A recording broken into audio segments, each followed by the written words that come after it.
अस्सलाम वालेकुम my YouTube family. उम्मीद करते हैं सब लोग ठाक होंगे, बहुत खुश होंगे। आज की वीडियो हम डिस्कस करेंगे ग्लाइकोलिक एसिड को। ग्लाइकोलिक एसिड एक अल्फ़ा हाइड्रोक्सी एसिड है जो शुगर केन से ड्राइव्ड है, ठीक है जी। और इसे हम एक्सफोलिएंट भी कह सकते हैं, जो स्किन केयर में मोस्टली यूज़ होता है और डिफरेंट क्लींजर्स में, सीरम्स और फेस वॉशेस में भी यूज़ होता है, ठीक है जी। और आज हम डिस्कस करेंगे इसके यूजेस के, इसे हम कैसे कैसे यूज़ कर सकते हैं। इसे आप सर से लेकर पाँव तक यूज़ कर सकते हैं। ये बहुत इसके बेनिफिट्स हैं और ब्राइटनिंग में भी बहुत अच्छा काम करता है ये, ठीक है जी। सो इसके यूजेस डिस्कस करते हैं। फ़र्स्ट ऑफ़ ऑल ये है कि हम इसे अपने बालों में कैसे यूज़ कर सकते हैं। अगर आपके बालों में डैंड्रफ है, ठीक है, और आजकल सर्दियों का सीज़न है, बहुत ज़्यादा डैंड्रफ हो रही है, मुझे भी हो रही थी और मैंने इसी को ही यूज़ किया था, ठीक है जी। अगर आपके बालों में डैंड्रफ है तो आपने इसको कॉटन पैड पे लेना है, ठीक है। एक तो इसकी इस तरह की कैप आती है जो ऊपर लगी हुई होती है, जिसे हम यूज़ करने के बाद इस वाली को उतार के इस वाली को लगा देते हैं, ठीक है। वरना हो सकता है ये भूल से हम इसको ऐसे ही छोड़ दें।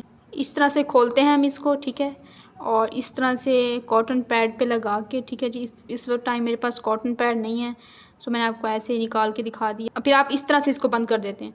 सो आपने क्या करना है, आपने इसको कॉटन पैड पे लगा के अपने बालों की मांगे निकालते जाना है और वहाँ पे लगाते जाना है। इसको पूरे आपने अपने स्कैल्प पे लगा के, ठीक है, उसको वहीं पे छोड़ दें। या फिर आप ऐसा करें, आप इसको लगाने के बाद आप ड्राई शैम्पू भी यूज़ कर सकते हैं, ठीक है।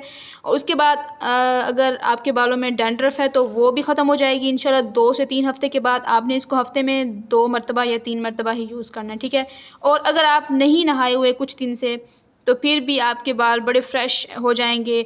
लाइक आपका स्कैल्प बहुत ज़्यादा क्लीन हो जाएगा, लगेगा भी नहीं कि आपने काफ़ी दिन से अपने बाल नहीं वॉश किए, ठीक है। तो इसका ये वाला बेनिफिट है। इससे आपकी डैंड्रफ, सबसे मेन ये है कि इससे आपकी डैंड्रफ ख़त्म हो जाएगी, ठीक है। डैंड्रफ इससे ख़त्म हो जाती है, लेकिन आपको कंसिस्टेंसी रखनी है। कंसिस्टेंसी से ही आपकी डैंड्रफ ख़त्म होगी। ये वाले प्रोडक्ट्स कंसिस्टेंसी मांगते हैं, जो भी एक्सफोलिएंट हो वो कंसिस्टेंसी मांगता है। और दूसरी चीज़ पेशेंस मांगता है। इसके बाद दूसरी चीज़ है, इसे हमने फेस पे कैसे यूज़ करना है, ठीक है। अगर आपके फेस पे बहुत ज़्यादा एक्जीमा हुआ है या आपकी फेस पे बहुत ज़्यादा इन्फेक्शन है तो आप उस सूरत में इसे यूज़ नहीं करेंगे।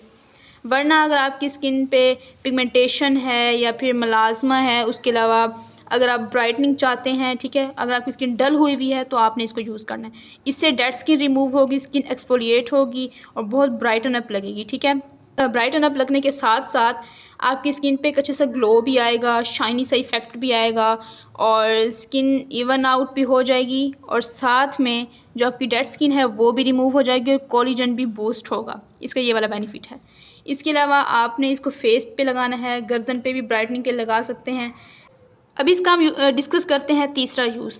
तीसरा ये है कि आपने इसको बॉडी पे कैसे यूज़ करना है। अगर आपने अपनी बॉडी पे शेविंग की है या वैक्सिंग की है तो उसके बाद जो स्ट्रॉबेरी लेग्स हो जाती हैं, या उसके अलावा जो इनग्रोन हेयर्स का इशू होता है, बहुत सारे लोगों में पोर्स बन जाते हैं वैक्सिंग के बाद और शेविंग के बाद, तो उसके लिए आप इसे यूज़ करें। उससे आपकी स्ट्रॉबेरी स्किन इंशाल्लाह ख़त्म हो जाएगी। लेकिन उसके लिए भी आपको कंसिस्टेंसी चाहिए होगी। आपने इसको वीक में 2 मरतबा लगाना है, 2 मरतबा से ज़्यादा नहीं लगाना। अगर आप ज़्यादा लगाएंगे तो फिर आपको रिएक्शन हो सकता है, ठीक है जी। और आपकी स्किन पे वो वाला इशू भी ख़त्म हो जाएगा, स्ट्रॉबेरी लेग्स वाला और पोर्स वाला, ठीक है, इनग्रोन हेयर्स का। दूसरा यह है कि आपकी बॉडी ब्राइटन अप हो जाएगी, ठीक है। क्योंकि हम बॉडी पे दूसरे चीज़ें नहीं लगाते, ज़्यादा केयर फेस की करते हैं, तो बॉडी के लिए ये बेस्ट एक्सफोलिएंट है, ब्राइटनिंग के लिए भी, प्लस शेविंग के बाद या वैक्सिंग के बाद जो वो हो जाते हैं पोर्स या क्या कहते हैं स्ट्रॉबेरी लेग्स हो जाते हैं, तो उसके लिए ये बहुत बेस्ट है। इसके बाद जो नेक्स्ट ये है कि आपने इसको अंडर आर्म्स में यूज़ करना है। अब अंडर आर्म्स में आप कैसे यूज़ करेंगे। अगर आपके अंडर आर्म्स से बहुत ज़्यादा स्मेल आती है, ठीक है, और या फिर आपके अंडर आर्म्स बहुत ज़्यादा डार्क हैं, अंडर आर्म्स दूसरी बॉडी से ज़्यादा डार्क होते हैं, तो उसके लिए आप इसे यूज़ करेंगे, ठीक है। उसके लिए आपने ये करना है कि आपने इसको तब भी कॉटन पैड पे लगा के रात को अपनी अंडर आर्म्स में लगाना है। और ये रात को ही यूज़ करना है आपने, चाहे आप बालों के लिए करें, बॉडी के लिए, फेस के लिए, तो आपने इसको नाइट टाइम यूज़ करना है। आप इसे कॉटन पैड पे लगाकर अपने अंडर आर्म्स में लगाएंगे। उससे ये होगा कि आपकी जो बैड ओडोर है वो भी ख़त्म हो जाएगी और साथ में जो आपकी डार्क स्किन है वो भी आहिस्ता आहिस्ता ब्राइटन अप होती चली जाएगी। लेकिन उसके लिए भी दोबारा वही बात, कंसिस्टेंसी प्लस पेशेंस चाहिए होगा, ठीक है जी। अब बारी आती है जी 5th नंबर की।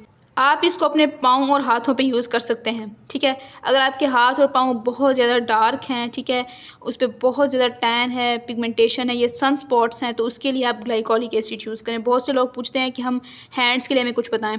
चाहे आप हैंड्स के लिए जो चीज़ भी यूज़ करें ना, वो ग्लाइकोलिक एसिड के बराबर नहीं हो सकती। वो आपकी स्किन को इतना ब्राइटन अप नहीं करेगी जितना कि ग्लाइकोलिक एसिड करता है, ठीक है।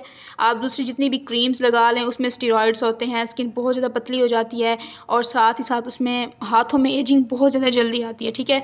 और उन क्रीम से तो और ज़्यादा जल्दी आएगी एजिंग। तो आपने ग्लाइकोलिक एसिड यूज़ करना है, ठीक है। इससे आपके हाथों में बहुत अच्छा ब्राइटनिंग सा इफेक्ट आएगा और आपके जो सन स्पॉट्स, पिगमेंटेशन वगैरह का जो इशू होता है मोस्टली लोगों के हाथों पे, या एजिंग का भी अगर इशू है तो वो भी इंशाल्लाह इससे रिड्यूस हो जाएगा, ठीक है जी। तो ये थे इसके यूजेस जो मेरे इस टाइम माइंड में थे और मैंने इस तरह से इसे यूज़ किया है।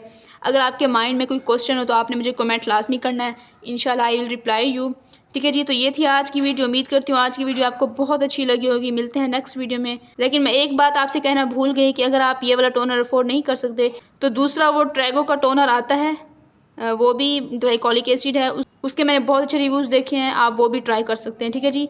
तो मिलते हैं नेक्स्ट वीडियो में, तब तक के लिए अल्लाह हाफिज़।